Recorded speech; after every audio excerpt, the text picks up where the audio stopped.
Appel. Les Jeux Olympiques et Paralympiques 2024, des Jeux pour le PS et le sport en France. La France accueillera les Jeux Olympiques et Paralympiques à Paris en 2024. Ces Jeux doivent avoir un impact sur la démocratisation de l'activité physique et sportive pour construire une nation de sportifs et de sportives. Il s'agit de répondre à l'enjeu démocratique, social, culturel et de santé publique auquel cet événement doit participer. Qu'elles soient sportives ou artistiques, les pratiques physiques, quand elles ne sont pas pilotées par la marchandisation et ou instrumentalisées politiquement, représentent une importante source d'émancipation, de rencontres, de fraternité, de dépassement de soi et d'apprentissage de la solidarité. Malheureusement, la baisse des pratiques, notamment chez les jeunes, est un fait reconnu. De nombreuses études montrent les pertes de capacité physique des jeunes générations et le développement de la sédentarité. Par ailleurs, l'accès à la pratique physique et sportive reste très inégalitaire socialement, mais aussi entre femmes et hommes, entre les territoires. Le droit à l'accès au sport pour les personnes en situation de handicap n'est toujours pas suffisamment effectif. L'école est un des premiers lieux où tout peut commencer. C'est le seul lieu où, en EPS, l'ensemble de la jeunesse est touché. Le développement du sport scolaire, l'augmentation des horaires d'EPS et sa place aux examens sont les premières mesures nécessaires pour la construction d'une jeunesse plus sportive. Ces mesures doivent, dans une optique de construction d'un continuum, s'accompagner d'un vaste plan de développement des clubs et associations et d'un projet de loi d'orientation et de programmation tourné vers le sport pour toutes et tous. C'est pourquoi l'ensemble des organisations présentes aux États généraux de l'EPS proposent les mesures suivantes pour un réel héritage des Jeux Olympiques Paralympiques de 2024.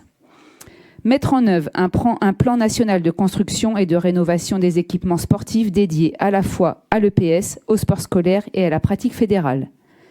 Proposer une épreuve d'EPS au DNB et doubler le coefficient de l'épreuve EPS au bac. Porter les horaires obligatoires de l'EPS à 4 heures pour toutes et tous sur l'ensemble de la scolarité en portant une attention particulière à l'inclusion de tous les élèves. Créer une section sportive scolaire ou une option EPS dans chaque établissement pour travailler en lien avec les clubs et associations. Réformer la formation initiale en renforçant fortement l'étude pratique et théorique des APSA. Et enfin, créer une unité d'enseignement obligatoire à un moment du cycle licence pour l'ensemble des universités. Eh bien oui, je pense qu'on peut applaudir. Benoît, merci d'abord pour cette lecture. Benoît, un dernier mot. Déjà, merci à toutes et tous pour ce premier temps d'échange, parce que je considère que c'est qu'un premier temps d'échange et qu'il y aura beaucoup de choses à rediscuter entre nous et à travailler entre les différentes organisations, parce qu'il y a des objets de débat, on a pu le constater ici. Enfin, moi, en tout cas, j'en ai relevé quelques-uns. À titre d'exemple, à titre personnel, je ne sais pas ce que c'est une compétence transversale, il va falloir qu'on me l'explique à un moment donné. Mais je ne veux pas rentrer ici dans un débat pédagogique et didactique, donc je ne le ferai pas. Mais voilà, la notion d'EPS contributif que j'ai pu entendre à un moment donné aussi m'interroge fortement. Donc il y a des objets de débat, il va falloir qu'on continue à les porter et à en discuter sérieusement. Parler du sport à l'école, pour moi, c'est pas parce que ça parle à tous les gens, c'est vrai et c'est pas vrai. Dans le sens où parler du sport à l'école, c'est Blanquer qui nous l'avait dit, qu'il l'avait installé à l'époque quand on avait eu une bilatérale, il nous avait dit « je parlerai que de sport à l'école ». Bah oui, mais parler sport à l'école, c'est instrumentaliser la chose. C'est-à-dire que maintenant, tout se vaut. Quelle que soit la pratique que vous faites, tout se vaut et tout est la même chose. Les 30 minutes maintenant à l'école primaire, c'est faire du sport à l'école. Donc à un moment donné, je crois qu'il faut qu'on sorte de ça, nous. Il y a le sport extra, le sport fédéré, il y a le sport en périscolaire et il y a la pratique de l'EPS et du sport scolaire. Ce sont des choses assez différentes et chacun dans son secteur doit y rester, entre guillemets, même s'il y a des collaborations à construire. Donc parler de sport à l'école, il faut être très vigilant sur cette question-là. J'avais juste une remarque aussi à un moment donné, j'ai entendu une chose. Pour amener un jeune à pratiquer à l'extérieur de l'école. Enfin, honnêtement, on ne pratique des choses à l'extérieur de l'école que quand on a appris ce qu'était cette chose et qu'on a appris à l'apprécier. Donc, à un moment donné, il faut acculturer les jeunes dans l'école si on veut pouvoir les amener à pratiquer à l'extérieur de l'école. Il ne faut pas... Enfin, bon, bref, je ne vais pas rentrer dans les débats qu'il faudrait qu'on ait tous ensemble. Pour le coup, je suis en train de... Bon, j'arrête.